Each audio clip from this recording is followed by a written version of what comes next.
हरे कृष्णा। आज की भगवद गीता क्लास में आप सबका हार्दिक स्वागत है। आज हम पढ़ेंगे भगवद गीता अध्याय 13 श्लोक संख्या 4। तत्क्षेत्रं यच्च यादृक् च यद्विकारी यतश्च यत् स च यो यत्प्रभावश्च तत्समासेन मे शृणु। अनुवाद: अब तुम मुझसे यह सब संक्षेप में सुनो कि कर्म क्षेत्र क्या है, ये किस प्रकार बना है, इसमें क्या परिवर्तन होते हैं, ये कहाँ से उत्पन्न होता है, इस कर्म क्षेत्र को जानने वाला कौन है और इसके क्या प्रभाव हैं। तो भगवान अब डिटेल में ये क्षेत्रज्ञ और उसके बारे में डिटेल में बता रहे हैं। तात्पर्य पढ़ेंगे श्रील प्रभुपाद द्वारा। भगवान कर्म क्षेत्र तथा कर्म क्षेत्र के ज्ञाता के स्वाभाविक स्थितियों का वर्णन कर रहे हैं। मनुष्य को ये जानना होता है कि ये शरीर किस प्रकार बना हुआ है, ये शरीर किन पदार्थों से बना है, ये किसके नियंत्रण में कार्यशील है, इसके किस प्रकार परिवर्तन होते हैं, ये परिवर्तन कहाँ से आते हैं, वे कारण कौन से हैं, आत्मा या चरम लक्ष्य क्या है, क्या आत्मा का वास्तविक स्वरूप क्या है। मनुष्य को आत्मा तथा परमात्मा, उनकी विभिन्न प्रभावों, उनकी शक्तियों आदि के अंतर को भी जानना चाहिए। यदि वह भगवान द्वारा दिए गए वर्णन के आधार पर भगवद गीता समझ ले तो ये सारी बातें स्पष्ट हो जाएगी। लेकिन उसे ध्यान रखना होगा कि प्रत्येक शरीर में वास करने वाला परमात्मा को जीव का स्वरूप मान बैठे, ऐसा तो सूक्ष्म पुरुष तथा अक्षम पुरुष को एकास्मन बताने जैसा है। तो हम लोग जो मेडिकल बुक्स में आत्मा और शरीर के बारे में है, वो पूर्ण ज्ञान भी नहीं है। हम लोग को आज तक भी ये नहीं मालूम है कि आत्मा कहाँ है और आत्मा का साइज़ क्या है। साइंटिस्ट लोग ये तो बोलते हैं कि देयर इज़ अ सोल, लेकिन वो ये नहीं आज तक बोल सकते कि सोल शरीर के किस हिस्से में रहती है, उसका साइज़ क्या है, वो शरीर से निकल जाती है तो क्या होता है, शरीर का विकार किस तरह से होता है। आज आत्मा निकल गई तो शरीर का जो बढ़ना है वो बंद हो जाता है। हम सुबह शेव करते हैं, शाम को दाढ़ी फिर बढ़ जाती है। हम बच्चे थे, बड़े हो गए, बूढ़े हो गए। ये आत्मा जब तक शरीर में है तब तक हम बढ़ते हैं। लेकिन इसका रीज़न साइंटिस्ट लोग आज तक नहीं बता पाते कि आत्मा कहाँ है, कॉन्शियसनेस जिसको बोलते हैं कॉन्शियसनेस। तो ये चीज़ जो है हमको भगवद गीता से ही मालूम पड़ती है। जब हम भगवद गीता पढ़ेंगे तो हमको उसके बारे में डिटेल में समझ में आएगा। अभी इसके बारे में भगवान आगे बताएंगे अगले श्लोक में। अगला श्लोक पढ़ेंगे। ऋषिभिर्बहुधा गीतम् छन्दोभिर्विविधैः पृथक् ब्रह्मसूत्रपदैश्चैव हेतुमद्भिर्विनिश्चितैः। अनुवाद: विभिन्न वैदिक ग्रंथों में विभिन्न ऋषियों ने कार्यकलापों के क्षेत्र तथा उनके कार्यकलापों के ज्ञाताओं के ज्ञान का वर्णन किया है। इस विषय स्वरूप से वेदांत सूत्र में कार्य कारण के समस्त तर्क प्रस्तुत किया गया है। तो ये जो है आध्यात्मिक ज्ञान जो हमारे ऋषि मुनियों ने, ये विभिन्न ऋषि मुनियों ने इसको कई तरीके से एक्सप्लेन करके अपने ग्रंथों में लिखा है और बहुत ही विस्तार पूर्वक लिखा है। उसको अध्ययन करने से हम आज आप सोचो कि भारतवर्ष जो है ये सबसे आगे था विद्या के मामले में। सारी दुनिया से लोग यहाँ पे पढ़ने आते थे, लेकिन अंग्रेज़ों ने आकर के देखा कि भाई यहाँ पे ये लोग बहुत एडवांस है, इनको पीछे करना पड़ेगा। तो उन्होंने हमारी सारी किताबें नष्ट कर दी और हमको धीरे धीरे पिछड़ा बना दिया। तो हमारी सारी विद्याएं नष्ट हो गई। तो ये हमारे पास सारी विद्याएं थी। हम शुरू से बोलते थे भूगोल, धरती गोल है।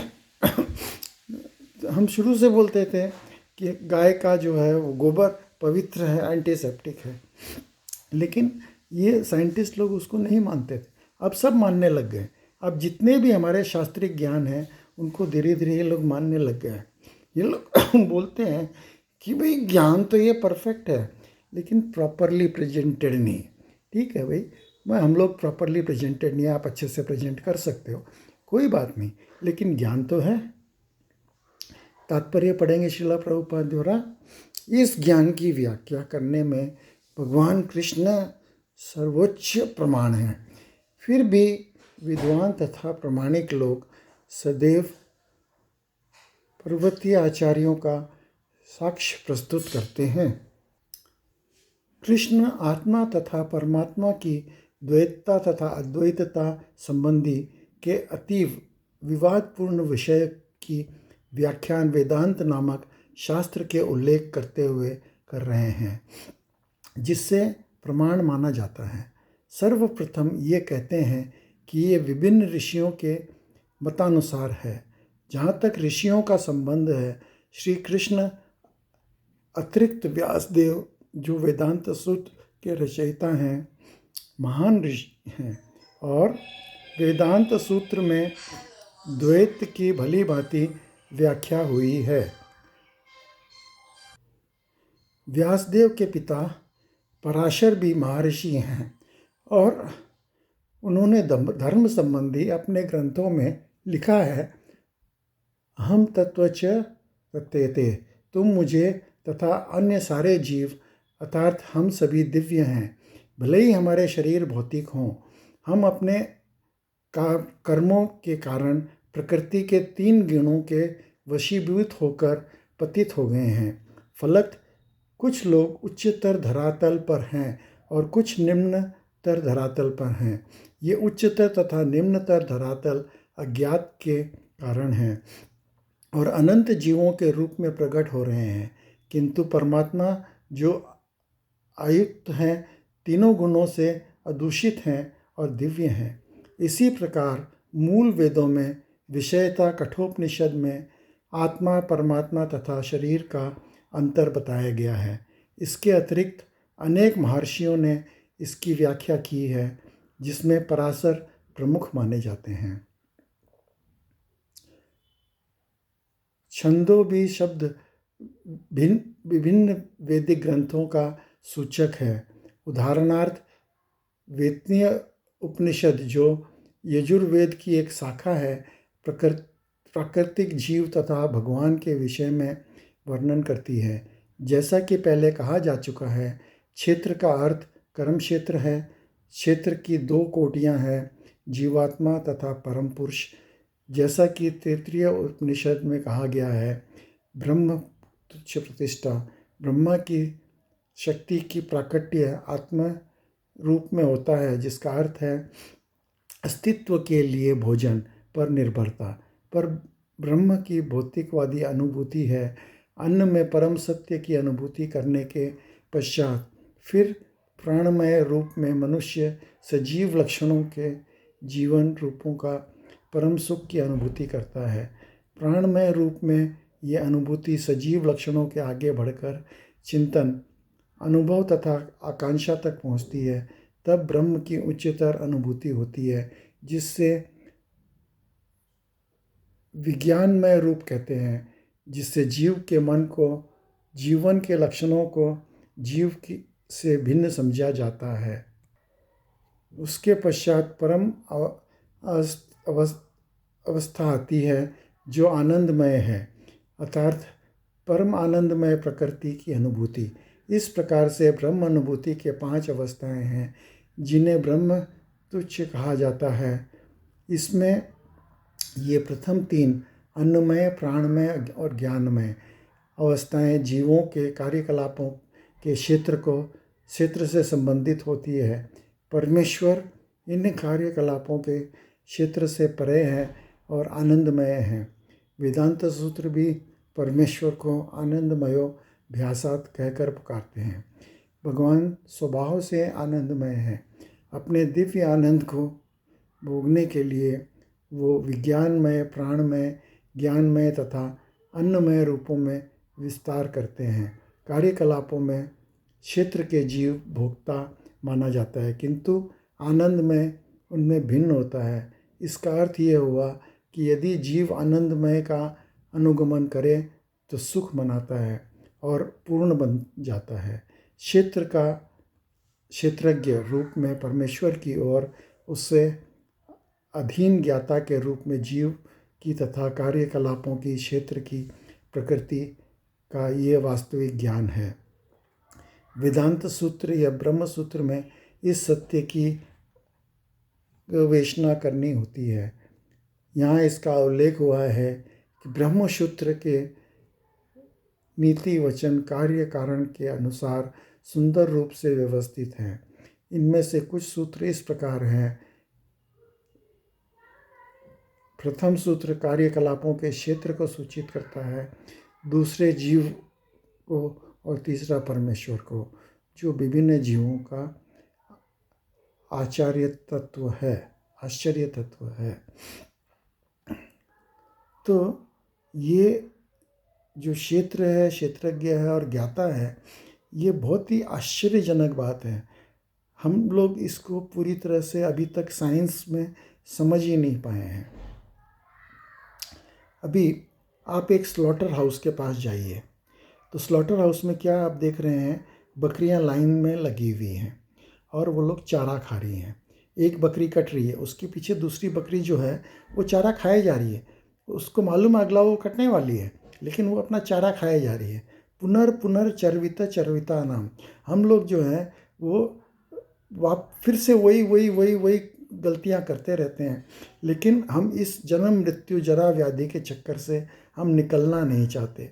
जब तक हम इस शरीर को हम समझेंगे नहीं कि ये शरीर क्या है, आत्मा क्या है और हम इस जन्म मृत्यु के बंधन से कैसे निकलें, तब तक हम इसी के अंदर वापस घूमते रहेंगे। तो ये चीज़ जो है, ये चीज़ आज भी साइंस की बुक्स के अंदर नहीं है। ये चीज़ सिर्फ आध्यात्मिक भगवत गीता में आप जाओगे, उसकी शरण लोगे तो आपको समझ में आएगा कि किस तरह से आप इस भव सागर के बंधन से मुक्त हो सकते हो। शरीर क्या है, आत्मा क्या है, भगवान क्या है, ये चीज़ आनंद में आप कैसे पहुँचोगे भगवान के पास। भगवान आनंद में रहते हैं और हम आनंद में कैसे पहुँचेंगे, ये समझना, ये समझाना, ये सिर्फ भगवत गीता ही कर सकता है। हमारे बस का नहीं है, साइंस के बस का नहीं है। तो अभी हम अगला श्लोक पढ़ेंगे। महाभूतान्यहंकारो बुद्धिरव्यक्तमेव च इन्द्रियाणि दशैकं च पञ्चचेन्द्रियगोचराः इच्छा द्वेष सुखं दुःखं संघातश्चेतना धृतिः एतत् क्षेत्रं समासेन सविकारमुदाहृतम्। अनुवाद। पंच महाभूत अहंकार, बुद्धि, व्यक्त तीनों गुणों की अप्रकट अवस्था, 10 इंद्रियों तथा मन, 5 इंद्रिय विषय, इच्छा, द्वेष, सुख, दुख, संगत, जीवन के लक्षण तथा धैर्य, इन सब को संक्षेप में कर्म के क्षेत्र तथा उसकी अंत क्रिया विकार कहा जाता है। तात्पर्य शिला प्रभुपाद द्वारा। महर्षियों, वैदिक सूत्रों एवं वेदांत सूत्रों के प्रमाणिक कथनों के आधार पर इस संसार के अव्ययों को इस प्रकार समझा जा सकता है। पहले तो पृथ्वी, जल, अग्नि, वायु तथा आकाश, ये 5 महाभूत हैं। फिर अहंकार, बुद्धि तथा 3 गुणों की व्यक्त अवस्था आती है। इसके पश्चात 5 ज्ञान इंद्रियां हैं, नाक, कान, नाक, जीभ और त्वचा, नेत्र, फिर 5 कर्म इंद्रियां हैं, वाणी, पाँव, हाथ, गुदा और लिंग। तब इन इंद्रियों के ऊपर मन होता है, जो भीतर रहने के कारण अत्यंत इंद्रिय कहा जा सकता है। इस प्रकार मन समेत कुल 11 इंद्रियां होती है। फिर इन इंद्रियों के 5 विषय हैं, गंध, स्वाद, रूप, स्पर्श तथा ध्वनि। इस तरह इन 24 तत्वों का समूह कार्य क्षेत्र कहलाता है। यदि कोई इन 24 तत्वों का विश्लेषण करे तो उसे कार्य क्षेत्र समझ में आ जाएगा। फिर इच्छा, द्वेष, सुख तथा दुख नामक अंतक्रियाएं, विकार, जो कि स्थूल देह की 5 महाभूतों की अभिव्यक्तियां हैं, चेतना तथा धैर्य द्वारा प्रदर्शित जीवन के लक्षण, सूक्ष्म शरीर अर्थात मन, अहंकार तथा बुद्धि के प्राकट्य हैं। ये सूक्ष्म तत्व भी कर्म क्षेत्र में सम्मिलित होते हैं।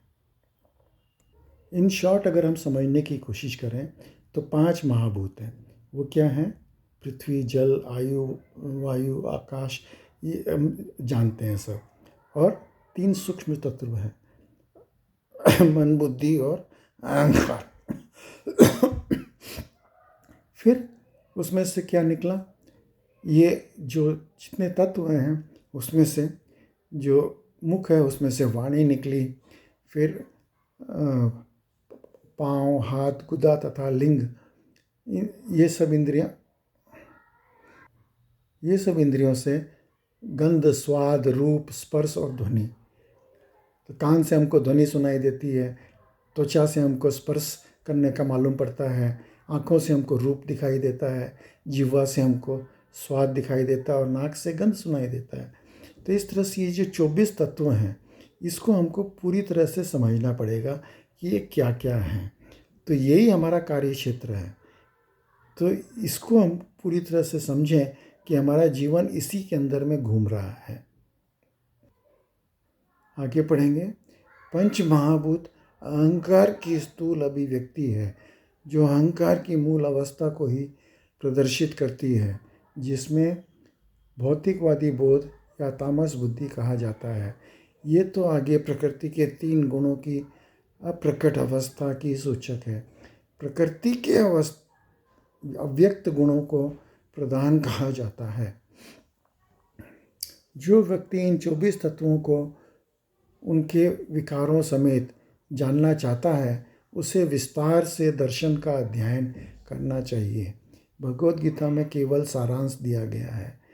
शरीर इन समस्त तत्वों के अभिव्यक्ति है। शरीर में 6 प्रकार के परिवर्तन होते हैं। ये उत्पन्न होता है, बढ़ता है, टिकता है, संतान उत्पन्न करता है और तब क्षीण हो जाता है और अंत में समाप्त हो जाता है।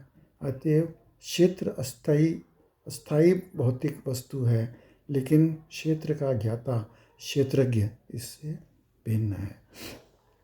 तो भगवद गीता में ये सारी बातें जो है बताई गई है, लेकिन बहुत संक्षिप्त में बताई गई है। अगर डिटेल में अगर किसी को जानने की इच्छा है तो दर्शन का अध्ययन करना पड़ेगा, संस्कृत का अध्ययन करना पड़ेगा। तो इस तरह से हमको जानना पड़ेगा कि ये हमारा क्षेत्र क्या है। खैर इतना हमको माथाफोड़ी करने की ज़रूरत नहीं है। अगर हम भक्ति में लग जाते हैं तो ये सब माथाफोड़ी हमको क्यों करनी है। हम क्यों सीढ़ी चढ़ने जाएं जब हम एलिवेटर से भगवान तक पहुंच सकते हैं। तो अगर किसी को माथाफोड़ी करके सीखने की ज़रूरत है तो भले सीखें, नहीं तो यह चीज़ हम स्किप कर सकते हैं। जैसे हम लोग एग्ज़ाम देते हैं स्कूल में तो 20 क्वेश्चंस आते हैं, उसमें वो लोग बोलते हैं आंसर एनी 10, तो 10 ऑप्शनल क्वेश्चंस है ना। तो हम इसको ऑप्शनल क्वेश्चन करके हम तो अगर आप डिटेल में पढ़ना चाहें तो बात अलग है, ये तो ऑप्शनल करके छोड़ दो, ये बहुत इम्पोर्टेंट नहीं है। इम्पोर्टेंट मेन है भक्ति। तो मेन चीज़ है भक्ति में लगो और भगवान के धाम में पहुँचो। हमको गोल पे पहुँचना है। वो गोल पे पहुँचने का मेन तरीका क्या है? भक्ति। तो सिंपल है, मेन रोड पे चलते जाओ। इधर साइड के पतली पतली पगडंडियों पे चलोगे, कहीं खो जाओगे तो उसका नुकसान बहुत ज़्यादा होगा। तो इससे बेटर है कि उनको अवॉइड करो। तो आज की भगवत गीता क्लास में आप सब सम्मिलित हुए, उसके लिए बहुत बहुत धन्यवाद। हरे कृष्णा।